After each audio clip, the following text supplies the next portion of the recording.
Zaira lay motionless on the cold, cracked ground, her body aching from the wounds of battle.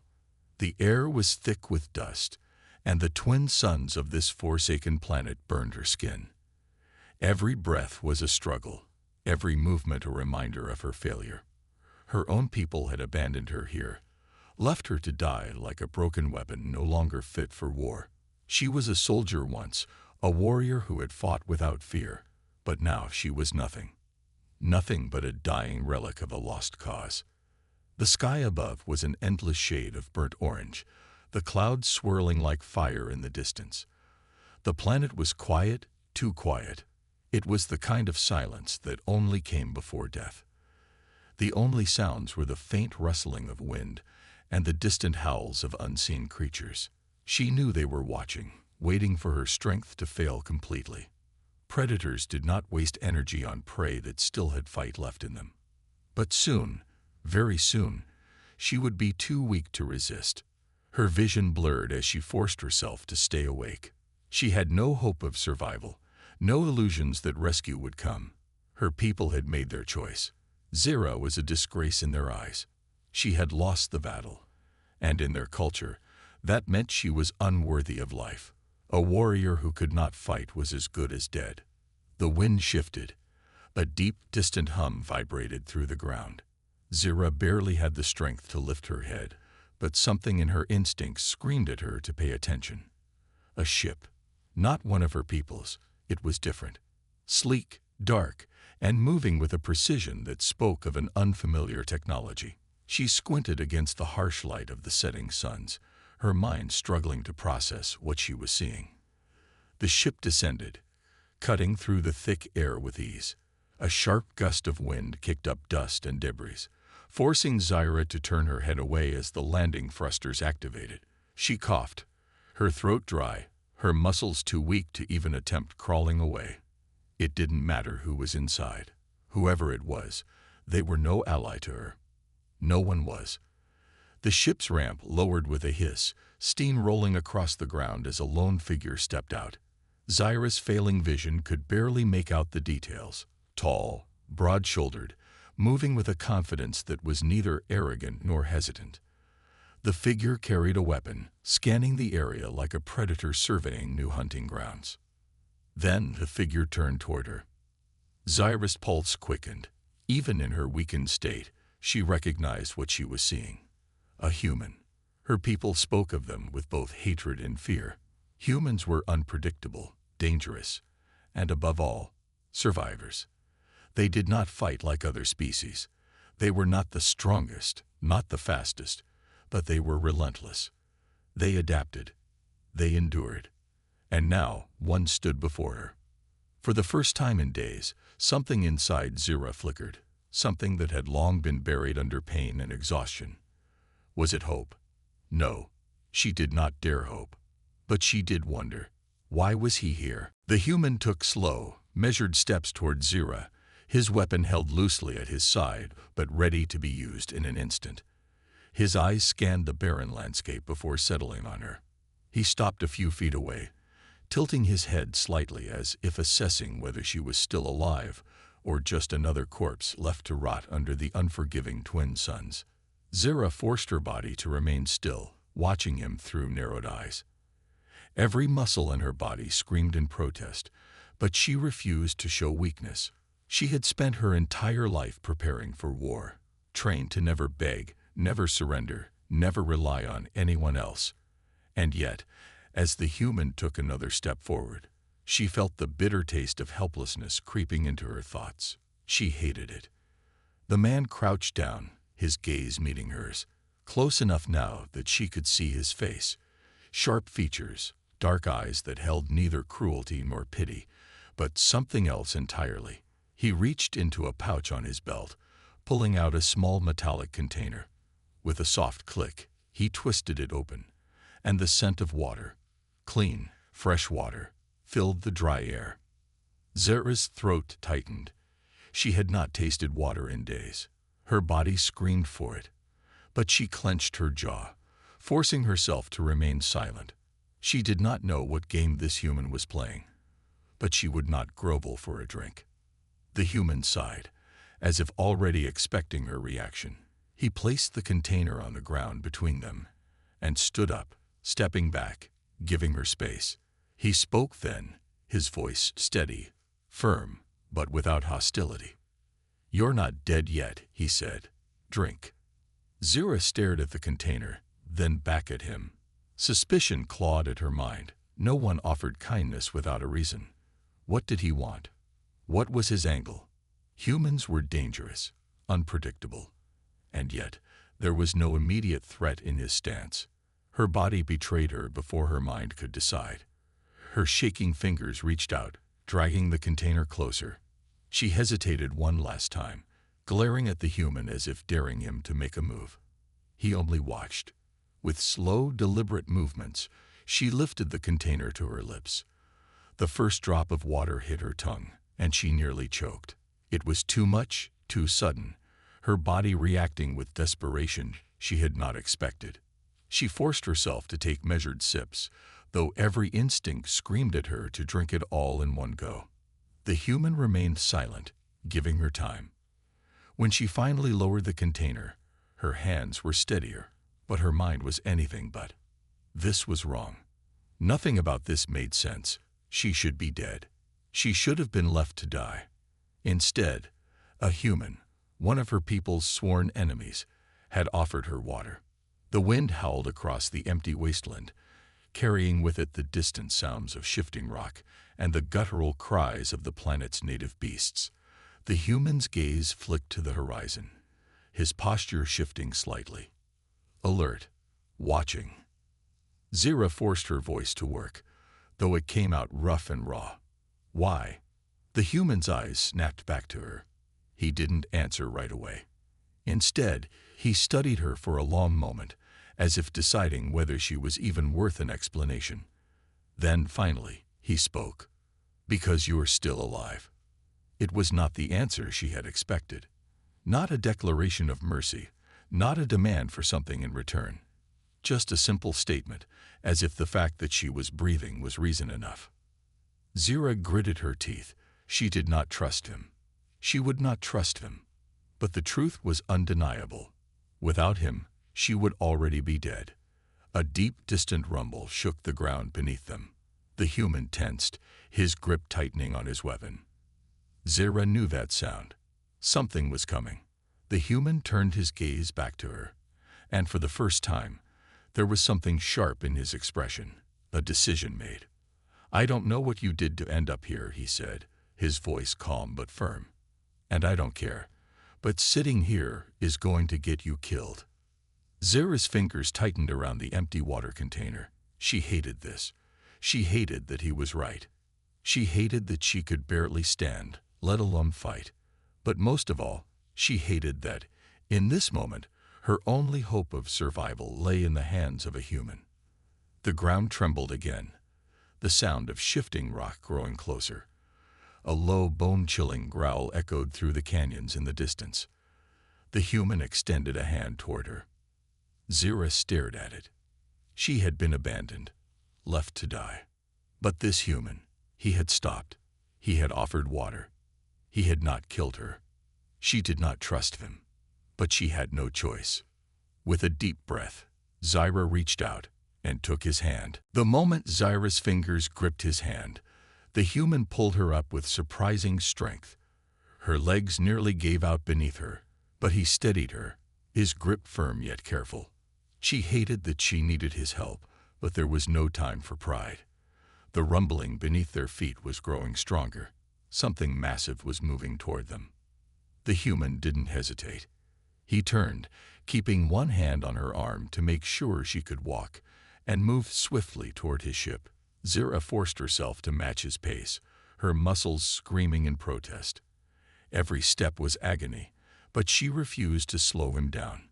If she fell now, she would not get back up again. The air grew thick with tension. The growls in the distance were getting closer, turning into something more guttural, more primal. Zira had spent enough time on this planet to know what was coming. The apex predator of this wasteland, a beast that stalked its prey from the shadows before striking with terrifying speed. She had managed to avoid them so far, But now, wounded and barely able to stand, she was easy prey. The human seemed to sense it too.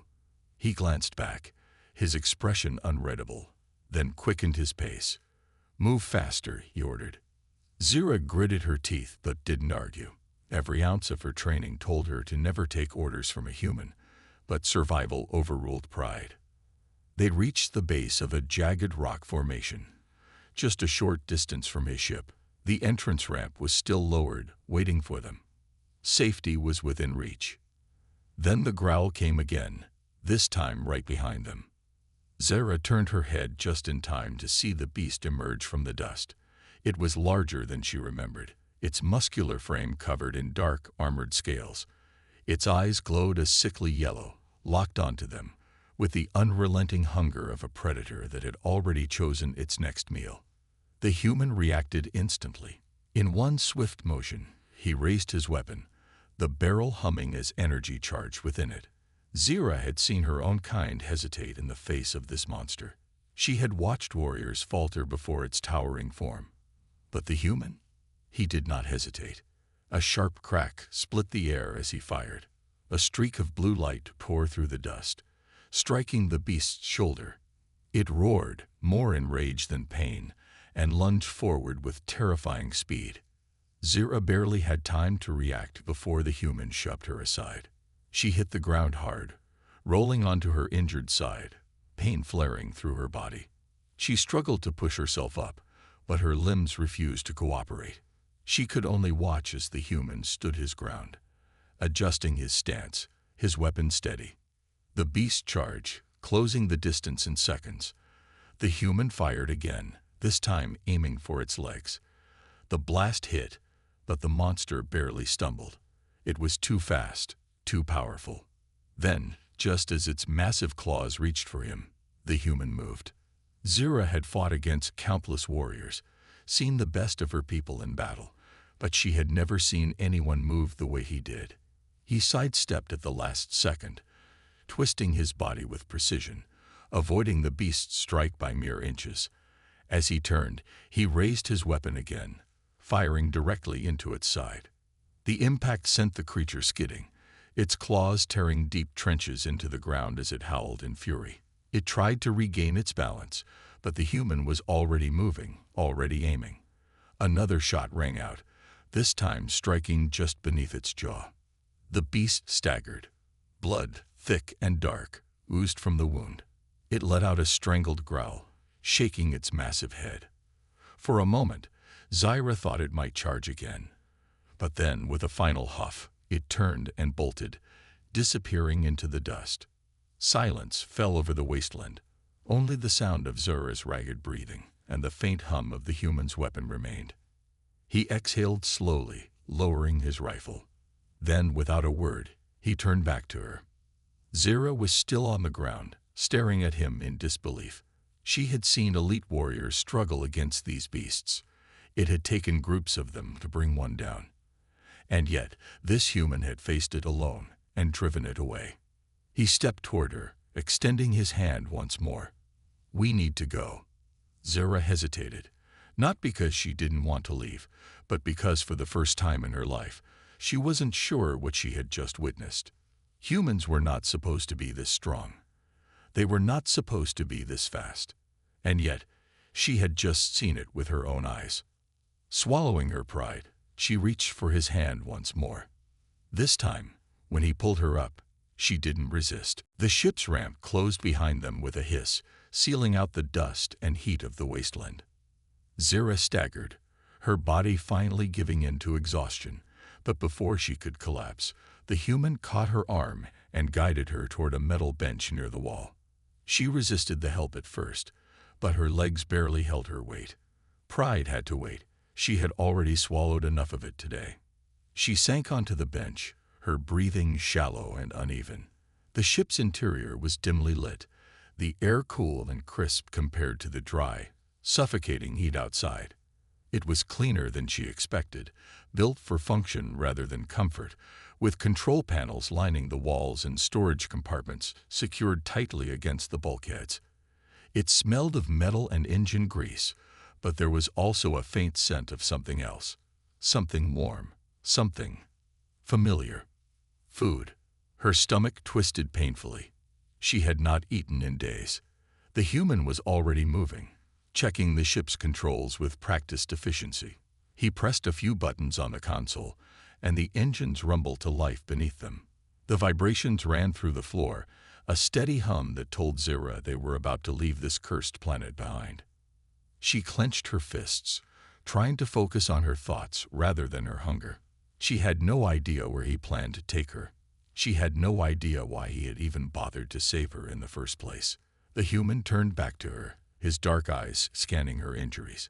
His gaze was sharp, assessing, but not cruel. He walked to a nearby compartment, pulled out a small metal case, and returned to her side. Zira stiffened as he knelt in front of her and popped the case open.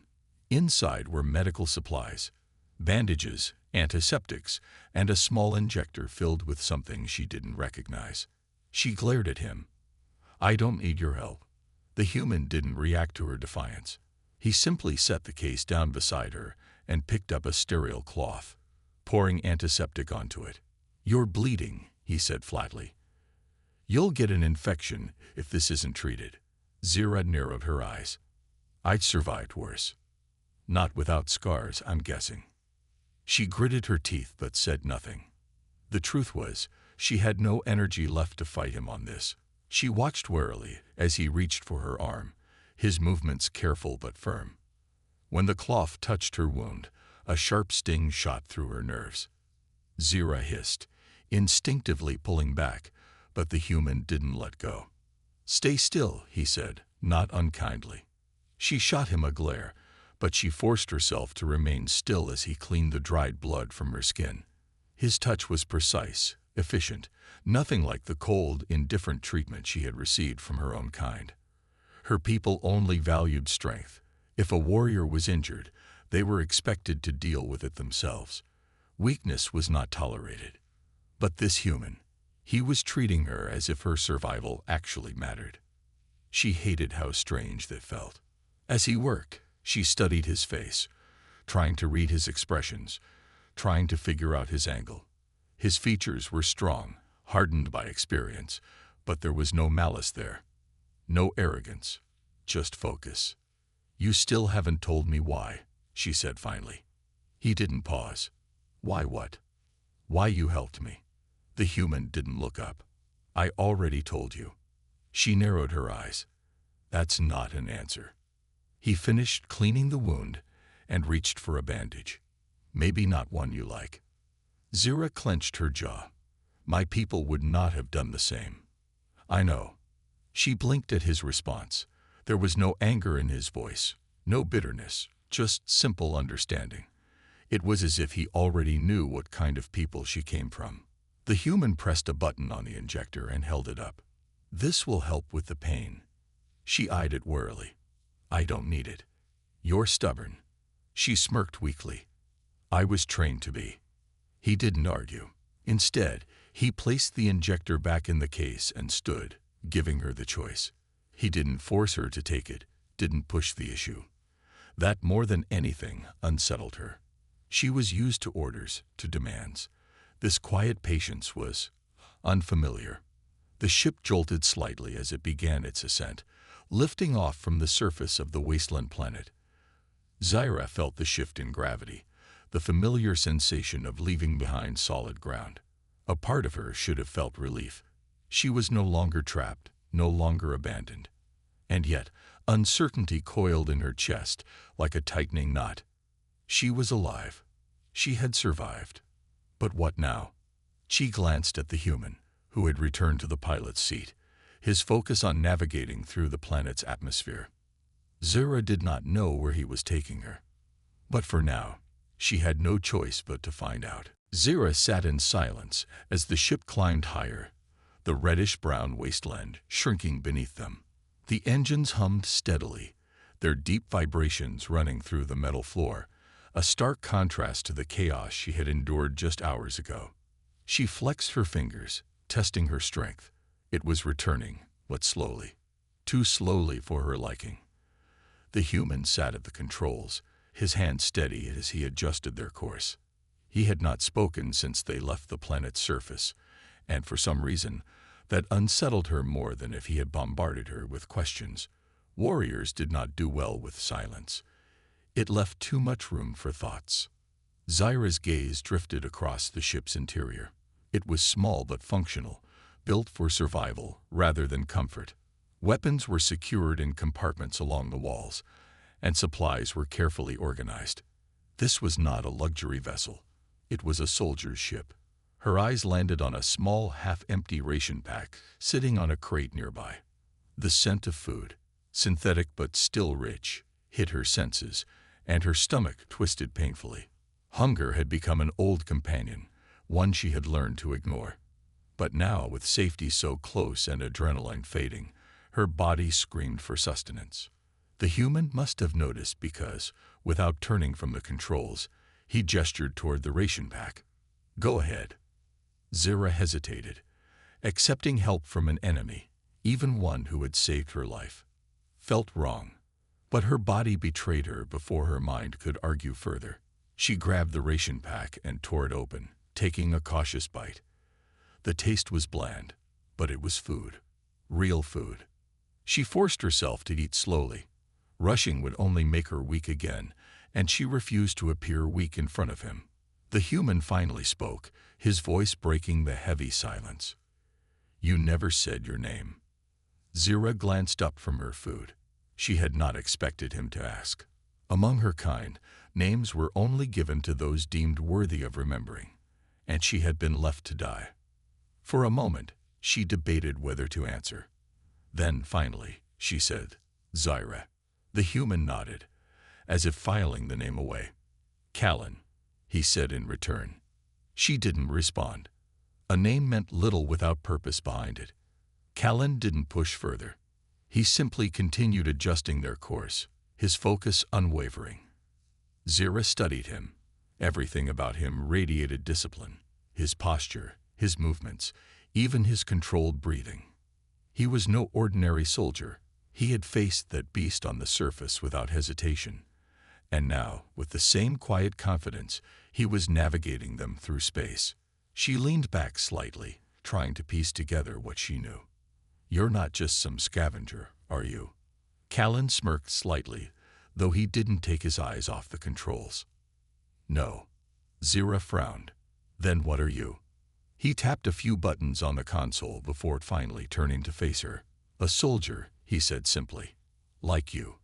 Her expression hardened. "I am nothing like you." Callan held her gaze for a moment, then shrugged.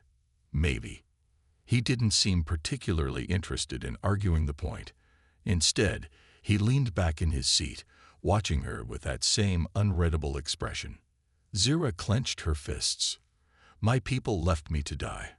The words came out before she even realized she was saying them. Callan didn't look surprised. "I figured."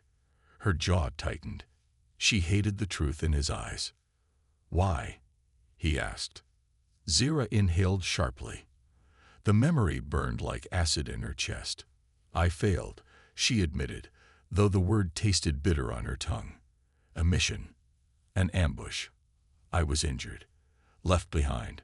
She had been a warrior, a proud fighter, trained from birth to never retreat, never surrender. But when she had fallen, her people had abandoned her without hesitation. In their eyes, she was dead weight, a liability. A true warrior would not have needed rescue. Callan watched her carefully, his expression unreadable. Then he said something that caught her completely off guard. "They were fools." Zyra blinked, stunned into silence.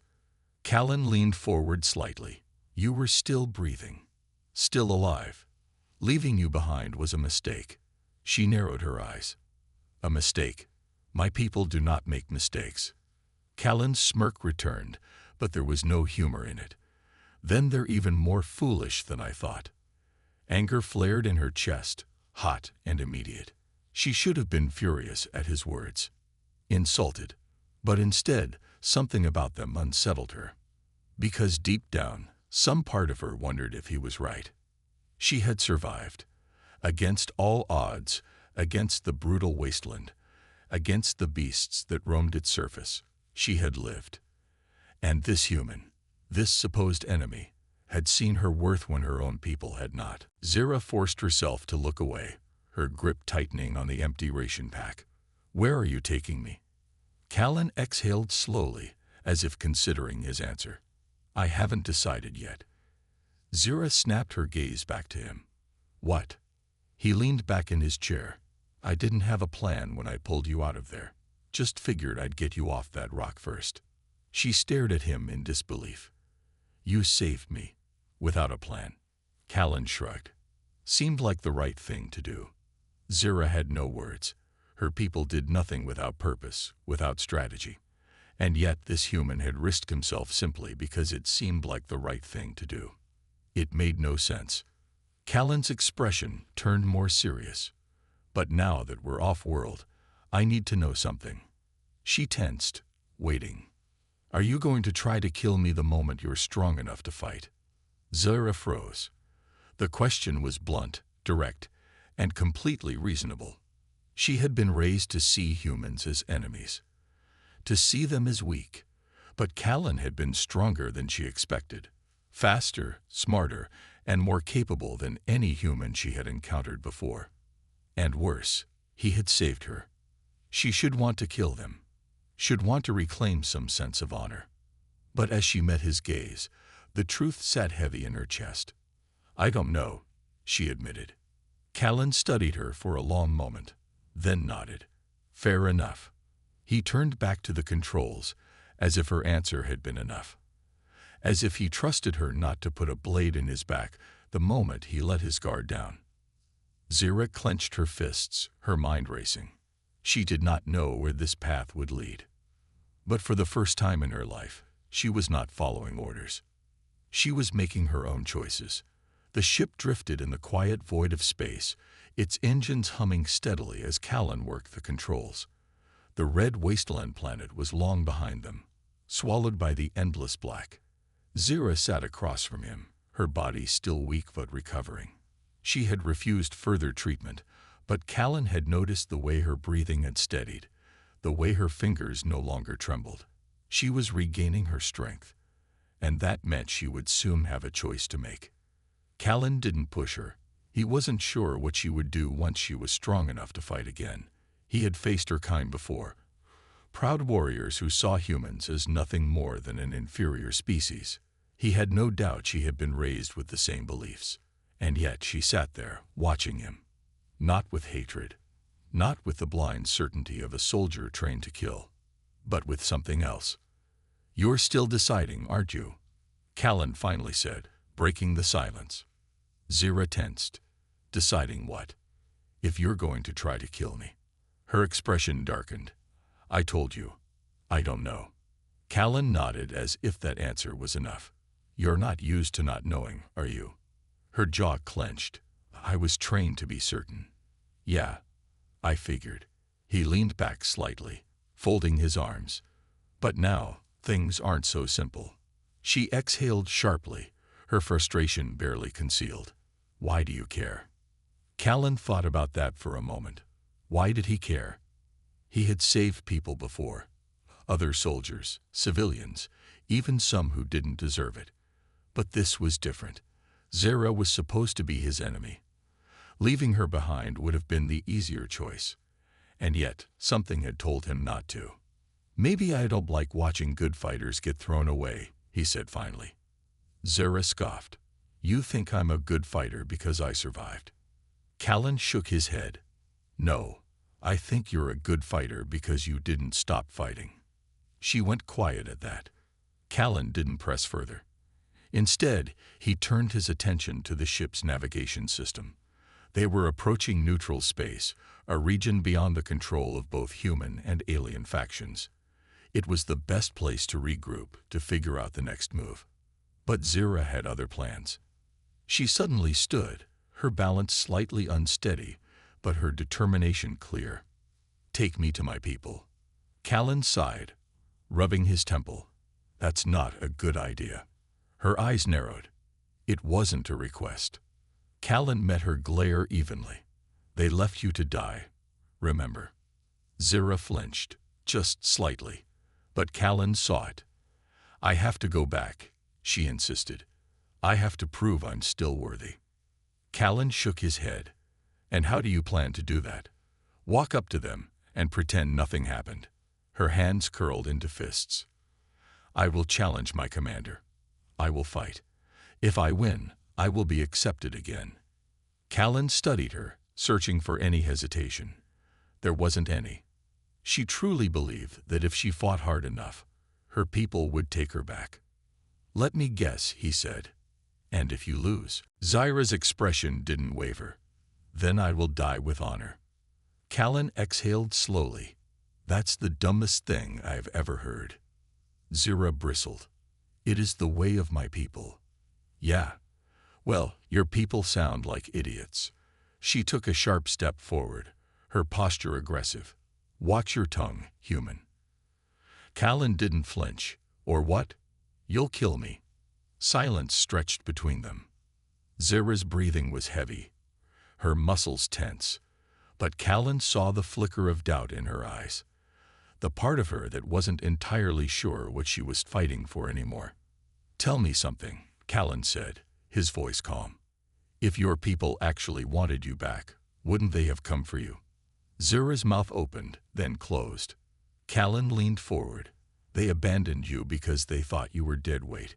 Even if you fight your way back, what's stopping them from throwing you away again the second you're inconvenient? She didn't respond, but Callan knew he had struck something deep. For the first time, Zyra looked uncertain. He let the moment linger before standing and walking toward the ship's console. I'm not taking you to them, he said simply. Zyra's head snapped up. Then where will you take me? Callan input the new coordinates, locking in their course. Somewhere you can decide who you are, without someone else telling you. Zyra crossed her arms. And if I still choose to go back? Callan shrugged. Then I won't stop you.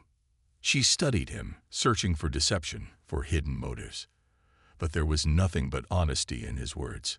For the first time in her life, someone was giving her a choice. And for the first time, she had no idea what to do with it. The ship moved steadily through space, the cold void stretching infinitely in all directions. The stars burned silently in the distance, indifferent to the war-torn history of those who traveled between them. Callan sat at the controls, his fingers idly tapping against the console as he monitored their course. Zyra sat behind him, unmoving, lost in thought. She was stronger now. Her body had recovered, her wounds healed. But something deeper within her was still raw, uncertain. She had always known her purpose, to fight, to serve, to be the perfect warrior her people demanded. But now, for the first time, she had no orders to follow. She had a choice, and she didn't know what to do with it. The silence between them stretched, neither speaking. Callan was giving her space, letting her think. He had made his decision. He would not take her back to her people, not just to see her die for their approval. If she wanted to go back, she would have to find another way. But for some reason, she hadn't tried to leave. Finally, she spoke. What do you fight for? Callan turned slightly in his chair, raising an eyebrow. What? She lifted her gaze to him, her expression unreadable. Humans, you fight differently. You don't follow the same rules. You take risks, break structure. Why? Callan considered that. Because we have to. Zyra frowned. Explain. He leaned back, folding his arms. We're not like your people. We weren't bred for war. We weren't trained from birth to follow orders without question. We had to learn how to survive. Adapt. Do whatever it takes. She was quiet for a long moment. Then she said, That is why my people think you are weak. Callan smirked. And yet, I'm the one who pulled you off that rock. Her eyes narrowed, but she didn't argue. He let the silence settle again before continuing. Strength isn't just about following orders or being the best fighter. It's about knowing what's worth fighting for. Zyra exhaled slowly. And what is worth fighting for? Callan didn't answer immediately. He had fought for a lot of things. Duty, survival, revenge. But what had kept him going through all the battles? through all the chaos. He thought of the soldiers he had lost, the ones who had trusted him, the ones who had depended on him. Each other, he finally said. We fight for each other. Zyra looked away, her jaw tightening. Her people didn't fight for each other. They fought for their leaders, their honor, their place in the hierarchy. The moment a warrior was no longer useful, they were discarded, left behind, forgotten. Like she had been. A faint alarm chimed on the console, breaking the tension. Callan turned his attention back to the controls. We're approaching a neutral station, he said. It's a good place to rest, get supplies.